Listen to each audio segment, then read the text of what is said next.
Hey everyone, and welcome to the PTCB Prep Guide. Is all that medical terminology on the exam making your head spin? Don't worry, you are definitely not alone. In this explainer, we're going to crack the code of medical language together and get you feeling confident for test day. You know that feeling, right? You're looking at a prescription and it just feels like you're trying to read a completely different language.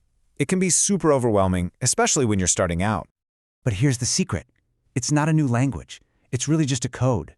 And like any code, once you learn the basic rules, you can unlock what it all means. And that's exactly what we're going to do today. We're going to give you the keys. So here's our game plan. First, we'll break down how medical words are actually built. Then, we'll jump into the shorthand, all those common abbreviations you'll see every day. After that, we'll cover the super critical do not use list. This is all about patient safety. And finally, we'll talk about dangerous drug interactions and the really important difference between side effects and toxicity. Okay, let's dive right in and start cracking this code. Seriously, the key to understanding even the most complicated sounding medical terms is just knowing how to break them down into their basic parts. Almost every medical term is built from three simple pieces. You've got the prefix at the beginning, which usually tells you about location, time, or a number. Then there's the root. That's the core of the word, and it's almost always a body part or an organ.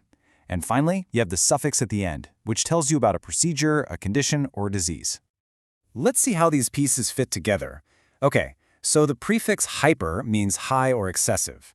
The root hepa, that refers to the liver, and the suffix itis just means inflammation.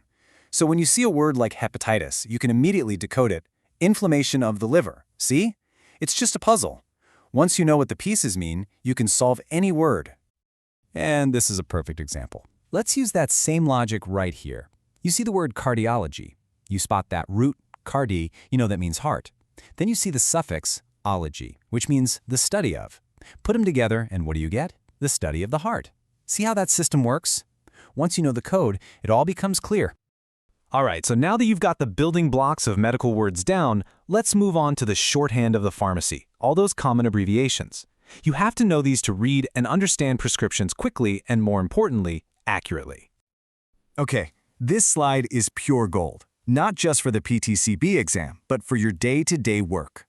For instance, a prescription might say, take 1 tablet POBID. That just means take 1 tablet by mouth twice a day. Or maybe you'll see, take PRN for pain, which just means as needed. Knowing these is absolutely non-negotiable for patient safety. Now, let's shift gears and talk about something really critical for patient safety, the do not use list. These are specific abbreviations that are so risky and so likely to cause medication errors that we just don't use them, ever. And that's the bottom line. A tiny mistake, just misreading one abbreviation, can have absolutely devastating consequences for a patient. This is why knowing this list inside and out is so important. This isn't just about passing a test. It's about your responsibility as a healthcare professional. So the Joint Commission, they're the organization that sets the standards for healthcare safety. They created this official do not use list. And you can bet the PTCB exam is going to test you on it, so you have to have it memorized. A simple way to remember the big ones is this.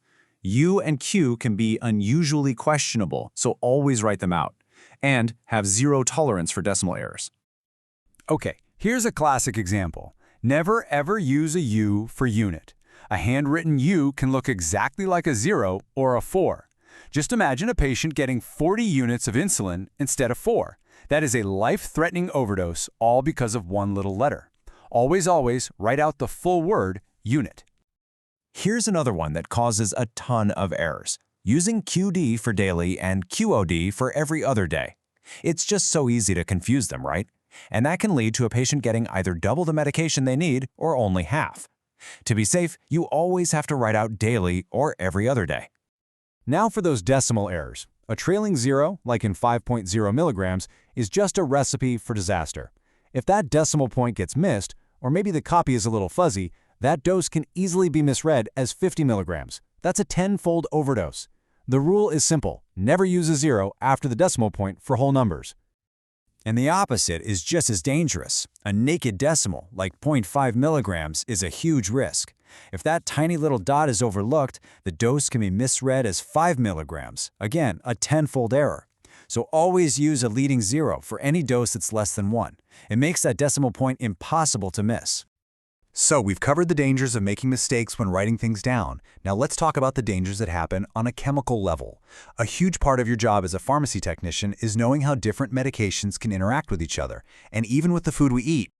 So this slide shows the two main types of interactions. First, you've got drug to drug.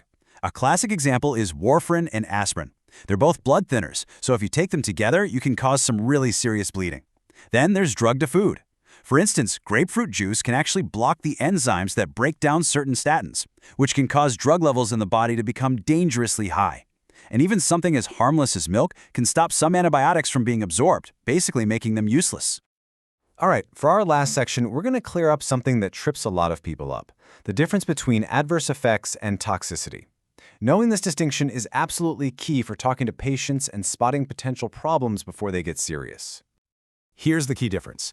An adverse effect, or a side effect, is an unwanted reaction from a normal dose of a drug. Think about feeling drowsy after taking an allergy pill. It's annoying, sure, but it's an expected possibility. Toxicity, on the other hand, is actual harm caused by too much of a drug in the system.